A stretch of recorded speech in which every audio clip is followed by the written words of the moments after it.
Hey, un petit chocolat de Pâques? Allez! Avec plaisir.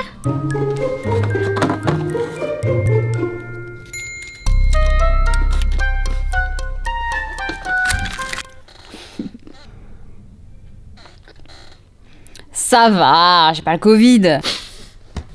Par contre, je fais de l'hypertrichose. Non mais c'est rien, j'ai juste un peu plus de poils que la moyenne, c'est tout. Oh bah ça va alors! Kikawa!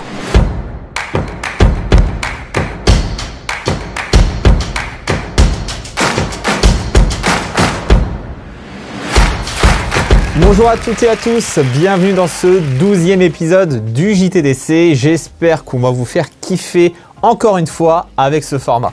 Pour cette première actualité, en vrai je vais pas faire dans l'originalité, puisqu'on va vous parler de données personnelles volées de Facebook et de LinkedIn. Pour Facebook, l'affaire dont je vais vous parler remonte en 2019, lorsque Facebook s'était plaint, si vous vous souvenez, et avait annoncé qu'une faille de sécurité avait été trouvée avec potentiellement des vols de données d'utilisateurs de son service. Affaire validée et avérée, le groupe Facebook avait alors enquêté et classé l'affaire comme étant maîtrisée. Sauf qu'en début de ce mois d'avril 2021, un petit hacker inconnu du bataillon, sur un forum assez obscur, a déclaré que cette affaire était bien plus grosse que Facebook l'avait laissé entrevoir et que la faille, bien que maîtrisée, aurait laissé pas mal de dégâts dans la nature. Et pour appuyer ses propos, l'utilisateur anonyme a leaké plusieurs indices prouvant ses dires, comme vous pouvez le voir actuellement sur les images juste ici.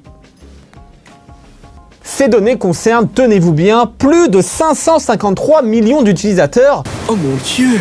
Dans 106 pays différents et plus de 20 millions pour la France. Alors, parmi la liste des informations dérobées, on va retrouver le nom, le prénom, la date de naissance, l'adresse mail, le numéro de téléphone, ainsi que toutes les informations que vous avez potentiellement saisies dans votre bio, comme c'est le cas avec mon profil. Le problème dans tout ça, c'est que l'utilisateur a laissé toutes ces informations gratuites et à disposition de n'importe qui sur le forum. La société Insider, justement, spécialisée dans la collecte de données, a vérifié et regroupé les éléments et a confirmé que cette affaire est véridique. C'est par ailleurs la plus grosse fuite de données qu'ait connue Facebook et ces derniers ont longtemps gardé le silence avant de communiquer. Mais alors là, communiquer comme des gros abrutis. Tenez-vous bien, la marque a déclaré que les données piratées n'étaient pas critiques car il ne s'agissait pas de vol de données bancaires, de mots de passe ou simplement d'informations confidentielles. Ah bah ouais, toutes vos informations à vous, ce ne sont pas des informations confidentielles.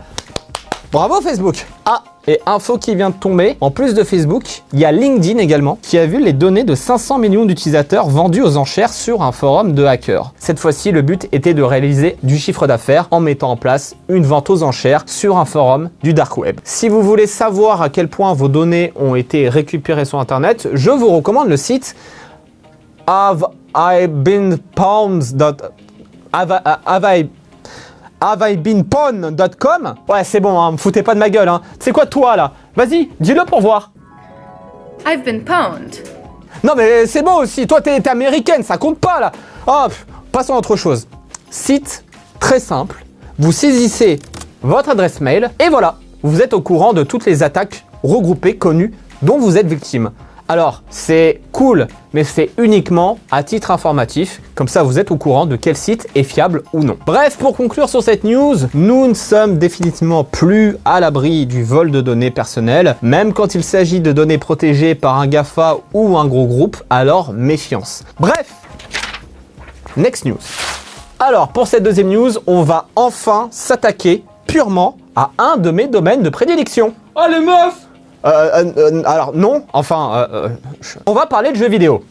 Alors, non, toi derrière ton écran, je sais, t'es pas fan de jeux vidéo. Coupe pas ton téléphone, ne pars pas faire autre chose, puisqu'on va parler argent sale, millions de dollars baby et de hebs. Et ouais mon gars, car oui, le jeu vidéo prend de l'ampleur, rapporte beaucoup d'argent et devient de plus en plus l'activité ludique numéro 1 pour beaucoup. Ouais, on se fait chier pendant le couvre-feu et le confinement, On n'a pas d'autre chose à faire. Sauf que c'est pas moi qui vais vous apprendre que certains jeux, dont des jeux compétitifs, ah bah ils nous font mener la vie dure, Je me suis bien fait soulever sur Twitch, moi, Oh mais putain! Voilà, mais putain!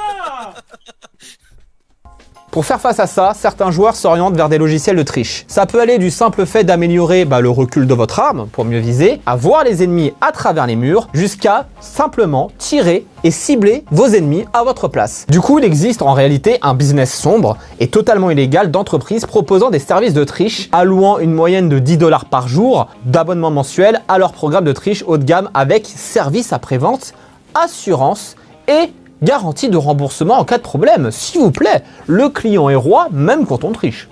Et justement, c'est l'une de ces entreprises les plus cotées qui s'est fait arrêter par la police chinoise en début de ce mois d'avril. Alors, le nom est assez marrant, l'entreprise s'appelle Chicken Drumstick, soit pilon de poulet. C'est un choix.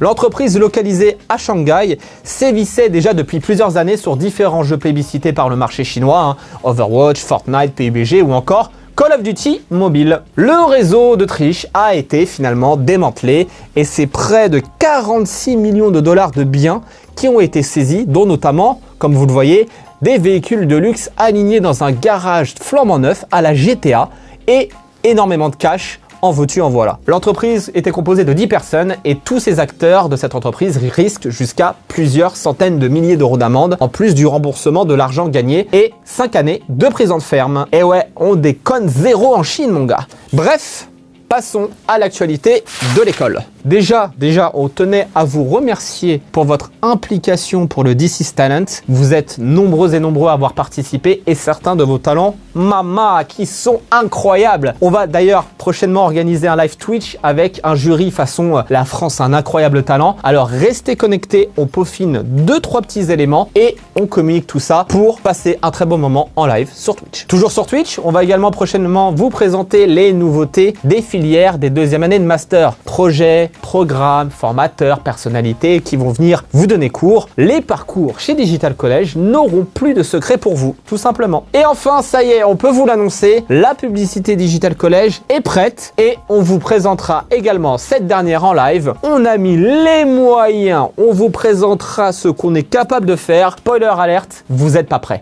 Voilà qui conclut donc notre JTDC pour le mois d'avril. J'espère que ça vous aura plu. Comme d'habitude, vous commentez, vous partagez, vous likez, ça nous donne de la force. En attendant, on se quitte avec la vidéo de la semaine qui est un petit mash-up de nos talents. Et franchement, vous s'assurez. Allez, hop là! Ah, ciao, bonsoir.